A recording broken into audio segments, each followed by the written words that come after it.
trôi sao đôi sao ai nói xa xôi trôi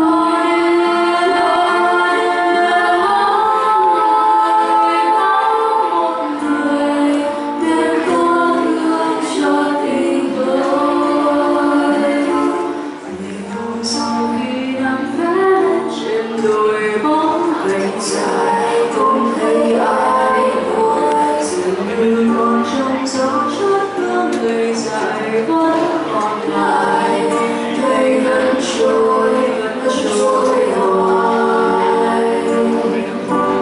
ngày dài rồi cũng qua nên nói lại quay về nào.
Đôi chút